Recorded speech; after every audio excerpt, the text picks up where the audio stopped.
அந்த சாமியாடி உங்களை நல்லாவே குழப்பி இருக்கா. அவ சாமியாடி இல்லைங்க. சரி, சாமின்னே வச்சுக்க. சிலம்பு இருக்குன்னு சொன்னவளுக்கு அது எங்க இருக்குன்னு சொல்ல தெரியலையா? அதுக்குள்ள மலை ஏறிட்டாளே. நல்லா மலை ஏறினா போ. தெய்வ நம்பிக்கை இருக்க வேண்டியதுதான், அதுக்காக மூட நம்பிக்கை இருக்க கூடாது. மூட நம்பிக்கை இல்லம்மா, நடக்கிறது எல்லாமே நிஜமா இருக்கு. உன்னை காதலிச்சு கைவிட்டுட்டு போனானே, அவனை விட நீ பெரிய கொலை ஆயிட்டம்மா. கோழை ஆகுறாங்க, கொலைகாரி ஆகக்கூடாது. சரி கற்பகம், இனிமே உங்ககிட்ட பேசி பிரயோஜனம் இல்ல.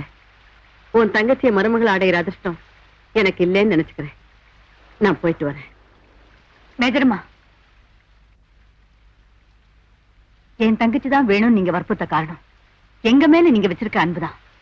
அதே மாதிரி வேண்டான்னு நான் அடம்பிடிக்கிறதுக்கு காரணமும் அதே அன்புதான். தயவு செஞ்சு என்ன தப்பா நினைச்சுக்காதீங்க. எனக்கு புரியுது கற்பகம், நான் வரேன்.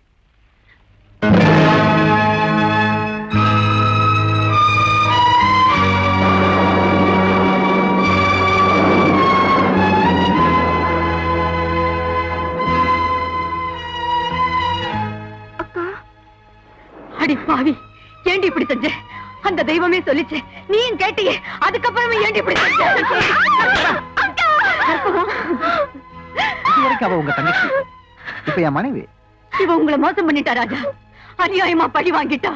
இல்லைங்க மேடம், எல்லாத்தையும் அவ என்கிட்ட சொல்லிட்டா. நான் தான் அவளை வற்புறுத்தி சம்மதிக்க வச்சேன். இவளை கட்டிக்கிட்டா நான் செத்துருவேன்னு சொல்றீங்க, கட்டிக்கலைன்னா நிச்சயமா செத்துருவேன். ஒரு நாளாவது கணவன் மனைவியா வாழ்ந்தா போதுன்னு நாங்க 2 பேரும் முடிவு பண்ணிட்டோம். எங்களை ஆசீர்வாதம் பண்ணுங்க.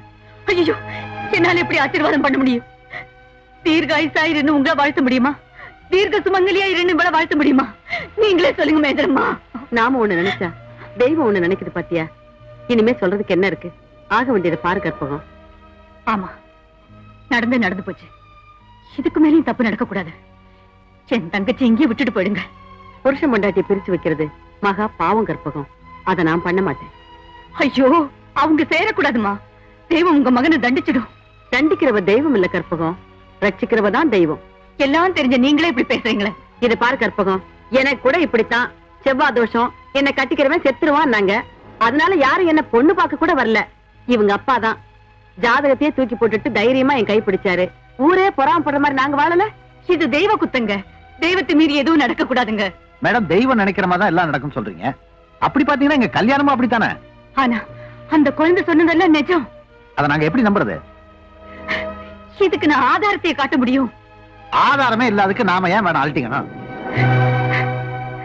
படிச்சிருந்து பகுத்தறிவு இல்லாம நடந்துக்கிட்டா எப்படிங்க? I am sorry. வாச்சித்ரா, உன் தங்கச்சிக்கு செய்ய வேண்டியதை நீ செய்யலைன்னாலும் என் மருமகளுக்கு நான் செஞ்சாகணும். நான் வர்றேன்.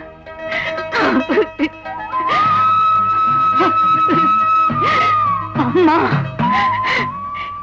இவங்க ஆதாரத்தை கேக்குறாங்களே, நான் எந்த ஆதாரத்தை காட்டுவேன்?